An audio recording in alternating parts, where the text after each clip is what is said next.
Rebonjour à toutes et à tous.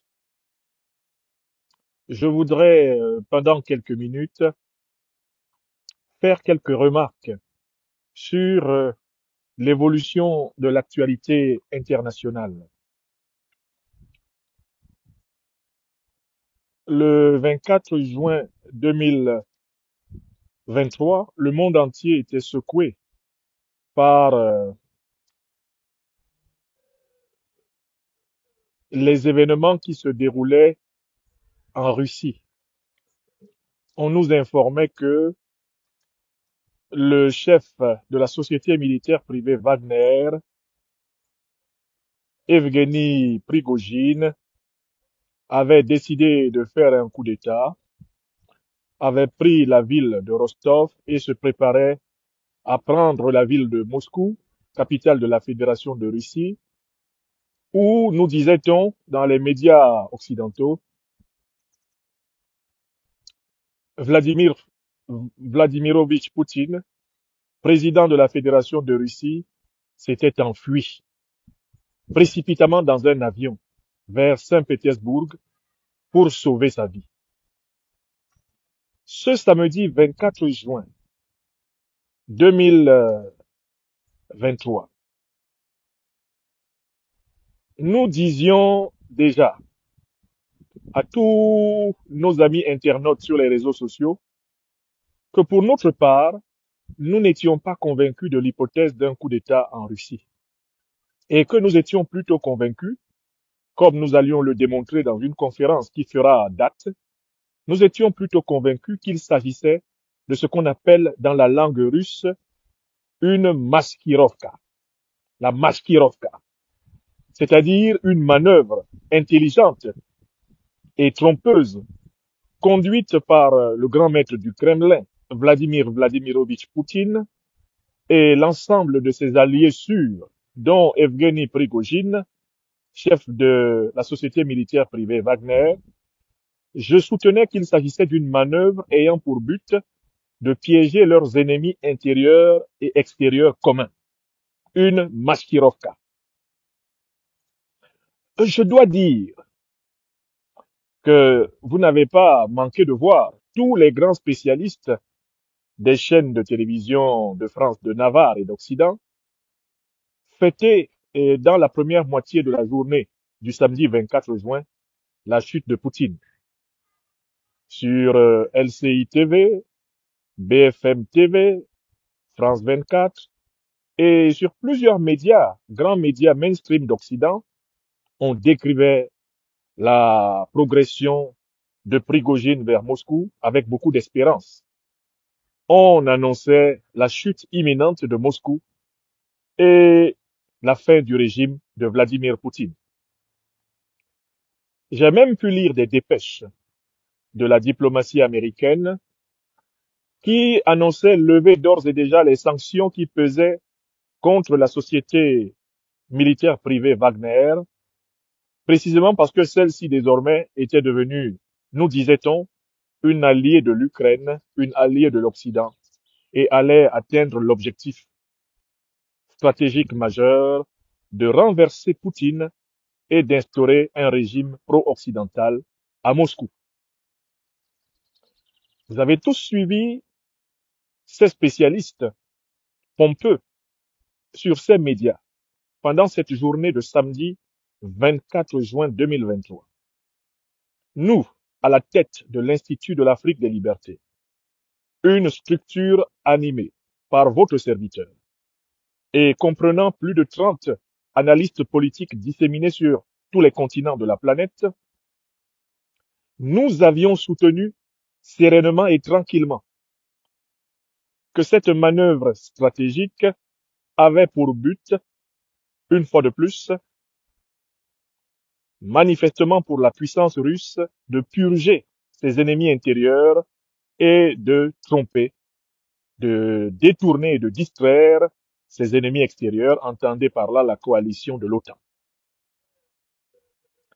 Eh bien, maintenant on le sait, et même la presse occidentale atteste du fait que 5 jours après la grande maskirovka du 24 juin 2023, le président Vladimir Vladimirovitch Poutine, et vous avez désormais la photo de la rencontre qui est disponible sur tous les réseaux, recevait le chef de la milice Wagner, c'est-à-dire le 29 juin 2023. Vous avez tous assisté également à toutes les allocutions officielles du président Poutine dans lesquelles il reconnaît et assume la paternité de la société militaire privée Wagner. Des allocutions dans lesquelles il donne même les chiffres des dépenses en milliards de roubles qui ont été consentis par l'État russe pour entretenir la société militaire privée Wagner, qui est une émanation tactique et stratégique de l'État russe. Aujourd'hui, la vérité a éclaté. Il n'y a vraiment jamais eu de coup d'État de Evgeny Prigojine contre Poutine, pour la bonne et simple raison que les grandes manœuvres du 24 juin 2023 étaient ordonnées par M. Poutine lui-même en bonne intelligence avec son homme de main de longue date, son fidèle et loyal Evgeny Prigojine. Quand on regarde la photo de leur rencontre au Kremlin, le 29 juin 2023, on voit deux hommes complices. On voit un président Poutine souriant. On voit un Evgeny Prigojine qui a pris le soin de s'habiller comme son président, serein, assis à moins d'1 mètre de l'homme qu'on prétendait qu'il voulait tuer 5 jours plus tôt. Par cette photo publiée par la Fédération de Russie, prend fin le doute sur la thèse que nous avons défendue très tôt, contre vents et marées, à savoir qu'il n'y avait pas coup d'État, mais une manœuvre tactique et stratégique.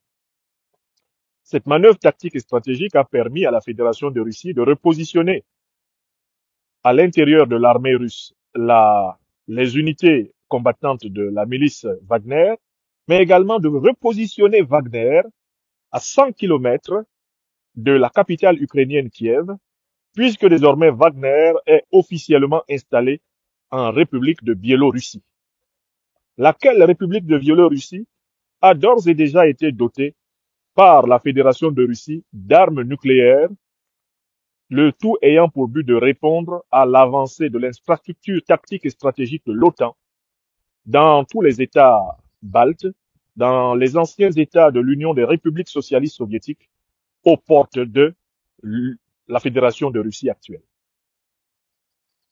Alors, je voudrais ici simplement dire aux Africaines et aux Africains qui suivent nos interventions sur les réseaux sociaux depuis plusieurs années qu'il est hors de question de laisser passer cette occasion pour montrer que le travail que nous abattons est de meilleure qualité que celui des experts controuvés qui, depuis plusieurs années, ont contribué à travers les grands médias mainstream de l'Occident à abrutir les Africains. Il était hors de question que l'on laisse passer cette victoire théorique, cette victoire et cette démonstration de notre capacité supérieure d'analyse. Il était hors de question que nous la laissions passer sans poser la question de confiance. Finalement, Afrique des libertés, vous, nos amis européens, nos amis asiatiques et américains, qui a fait l'analyse la plus scientifique possible des événements du 24 juin 2023 en Fédération de Russie? Sont-ce les experts de LCI TV, de BFM TV, de RFI, de France 24, ou au contraire ceux de l'Afrique des libertés? Je n'ose pas vous dire la réponse qui s'impose, mais je souhaite que chacun d'entre vous donne le verdict final. Les analyses géopolitiques, géostratégiques et géotactiques de l'Afrique des libertés ont-elles, oui ou non, emporté, damé le pion aux analyses géopolitiques, géostratégiques et géotactiques des experts de LCI, des experts de BFM TV, de France 24, à propos des événements du 24 juin 2023? C'est la question qui vous est posée et je souhaite que vous répondiez en écrivant une phrase sous cette vidéo. Une phrase dans laquelle vous donnez le verdict. Vous qui êtes habitués à bénéficier de nos modestes pains spirituels de la liberté des Africains, Et que vous soyez africain, européen, américain, asiatique, que vous soyez dans les îles du monde entier ou pas, l'occasion vous est donnée d'émettre un jugement comparé. Pour ceux qui n'ont pas eu l'occasion de connaître notre analyse, elle est toujours disponible sur notre chaîne Facebook, Franklin Nyamsi, et YouTube, Franklin Nyamsi Wa Cameroun, l'Afrique des libertés. Nous avons défendu avec détermination la théorie de la manœuvre tactique et stratégique, la théorie de la Maskirovka, lorsque les prétendus grands experts des médias occidentaux mainstream, quant à eux, voyaient la déstabilisation annoncée et définitive du régime de Poutine et sa fin. D'ailleurs, je voudrais quand même attirer votre attention sur le fait que cette Maskirovka s'est poursuivie sur le territoire africain. Parce que il y a environ 3 jours, on a assisté à un ballet, eh bien, des alliés russes, des alliés militaires russes de la République centrafricaine. Très vite, sur les réseaux sociaux, dans les comptes Telegram, dans les comptes WhatsApp et dans les comptes Facebook et même YouTube, il avait été fait état du départ en masse des soldats russes du sol centrafricain et donc du lâchage du régime du président Touadéra par ses alliés de la Fédération de Russie. On parlait d'un départ en masse de plus de 500 soldats de la société militaire privée Wagner, dont on sait désormais qu'elle n'est pas différente de la Fédération de Russie, et on présentait le régime de M. Touadéra comme étant abandonné par l'allié grâce auquel il a pu se sauver en 2020. Or, quelques heures plus tard, la communication de la présidence centrafricaine rétablissait la vérité en disant qu'il s'agissait ni plus ni moins que d'une simple rotation des militaires russes affectés en Centrafrique dans le cadre du système de relève, permettant à ceux qui ont tenu leur service pendant un certain temps de prendre des vacances méritées dans leur pays, tandis que d'autres arrivent pour prendre et les remplacer. Au moment où décollaient les plus de 500 soldats russes travaillant en Centrafrique, atterrissaient quelques heures plus tard plus de 500 soldats russes venus remplacer leurs frères d'armes. En Centrafrique donc aussi se déroulait la même Maskirovka. On croyait le régime Touadéra abandonné aux griffes de l'impérialisme lorsqu'on annonçait fiévreusement le départ des soldats russes et quelques heures plus tard on déchantait car atterrissaient massivement en Centrafrique les remplaçants des alliés russes du régime du président Touadéra. Or, là aussi, nous étions intervenus auprès de ceux qui nous avaient donné cette information pour dire que nous ne croyons pas du tout à un abandon du régime du président Touadéra, puisque l'accord de coopération qui lie la République centrafricaine et la Fédération de Russie n'avait fait l'objet d'aucune dénonciation. Nous avions insisté pour dire que là aussi, ce qui se passait n'était rien d'autre que, un déploiement maskirovkique, c'est-à-dire, une fois de plus, d'une illusion donnée aux adversaires jurés du régime du président Touadéra qu'ils se retrouveraient seuls et en vue d'administrer quelques heures plus tard la désillusion correspondante. De manière miniaturisée, se déroulait donc à Bangui ce que nous avions vu en portrait grandeur nature sur le territoire de la Fédération de Russie le célèbre samedi 24 juin 2023, samedi de la grande Maskirovka russe. Qu'il me soit donc permis de conclure cette brève intervention.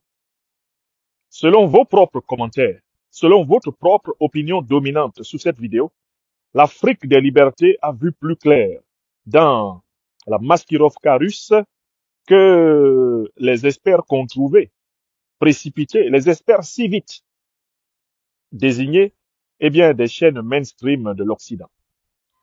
Il s'ensuit que vous devrez davantage consacrer du temps à écouter vos serviteurs attitrés, analystes de l'information tactique, géostratégique, géoéconomique et géopolitique mondiale, que de vous laisser distraire par ces médias qui pendant longtemps décérébrèrent les Africaines et les Africains, ces médias qui servirent à appauvrir intellectuellement les Africains afin de justifier leur appauvrissement économique et leur soumission, leur vassalisation militaire, diplomatique et même spirituelle. Comme on le dit dans le hashtag favori de l'Afrique des libertés, les temps sont durs. Les Africains et les Africaines avisés, éveillés et réveillés voient désormais clair dans le grand jeu du monde. Oui, regardez Afrique Résurrection de mon frère, mon jeune frère bien-aimé Kémy Seba.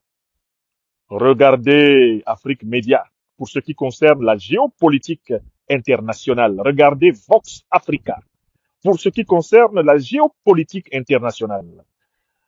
Regardez Franklin Nyamsi Wakameroun, l'Afrique des libertés.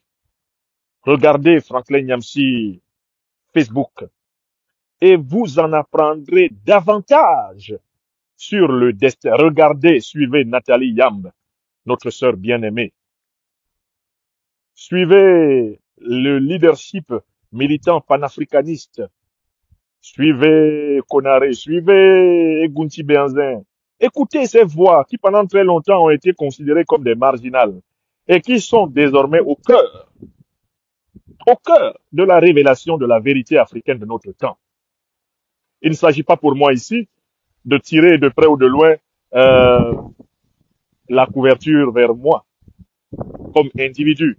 Non, je veux que la couverture soit tirée vers nous, intellectuels africains engagés dans l'émancipation du continent, militants africains engagés dans l'émancipation du continent, activistes africains en tout continent, sincèrement engagés dans l'émancipation du continent.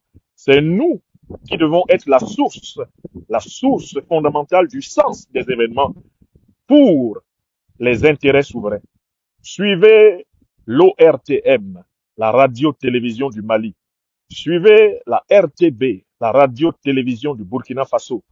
Suivez les radios-télévisions des pays dont les gouvernements sont des gouvernements panafricanistes convaincus, afin de ne plus être à la remorque des thèses foutaises de ceux qui veulent maintenir le nègre dans la plantation de coton, le maintenir dans la senzala coloniale, le maintenir dans la marginalité planétaire. Nous sommes aujourd'hui les porteurs des intérêts souverains, des intérêts spirituels, des intérêts intellectuels, géoéconomiques, géotactiques et géostratégiques de l'Afrique dans la construction du monde multipolaire. Et là, vous venez d'en avoir la preuve, avec l'interprétation idoine des événements de Russie. Il était hors de question que je laisse passer cette victoire théorique, cette victoire intellectuelle éclatante de l'Afrique des libertés. Il était hors de question que je la laisse passer sans la souligner.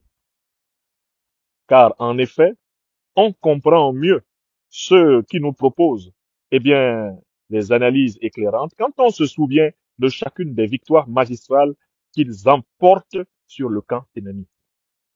Mes chers amis, tel était le message que je voulais partager avec vous. Et ce message sera rediffusé tout à l'heure sur notre chaîne YouTube, Franklin Nyamsi, l'Afrique des libertés. Soyez bénis, où que vous soyez. Soyons bénis et continuons à servir la vérité, justice et la solidarité de tous les Africains et toutes les Africaines du continent des diasporas et à œuvrer pour la respectabilité de l'homme africain en Afrique, en Europe, en Asie, en Amérique, dans toutes les îles des océans Atlantiques et de l'océan Indien. Élevons le niveau de conscience de l'Afrique globale, de l'Afrique mondiale. Je vous remercie et je salue chacune et chacun d'entre vous qui avez participé depuis plusieurs années à faire éclore notre vérité, à faire éclore notre sentiment de justice, à faire éclore notre désir de solidarité. Et vous qui pourriez bientôt assister à la naissance de la Fédération politique africaine. car cela n'est plus loin. Il est peut-être écrit dans le livre des siècles que notre génération soit celle qui dote le continent à nouveau. Après la grande Égypte, il est peut-être écrit que nous sommes la génération qui va doter le continent de son État fédéral. Suivons de très près les travaux de la réunion des BRICS qui vont se dérouler bientôt en Afrique du Sud. Et je réitère ici, auprès de tous les États participants, auprès de tous les amis de l'Afrique des libertés, ma disponibilité à participer à cette grande réunion en Afrique du Sud comme observateur intellectuel, comme serviteur de l'éveil des Africaines et des Africains. J'y travaille et je lance ce message afin que ceux qui peuvent agir pour faciliter notre participation à l'événement sud-africain, eh bien, prennent attache avec notre modeste personne, avec l'Institut de l'Afrique des libertés en ce sens. Soyez bénis. Que Dieu bénisse l'Afrique. Que Dieu bénisse tous ceux qui œuvrent en vérité, justice, solidarité pour la naissance de la fédération, eh bien, politique africaine en ce 21e siècle et le retour des Africaines et des Africains au rang égal de tous les humains dans la dignité et le respect planétaire.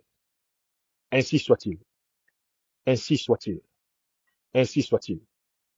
Hotep, Hotep, Hotep. Merci.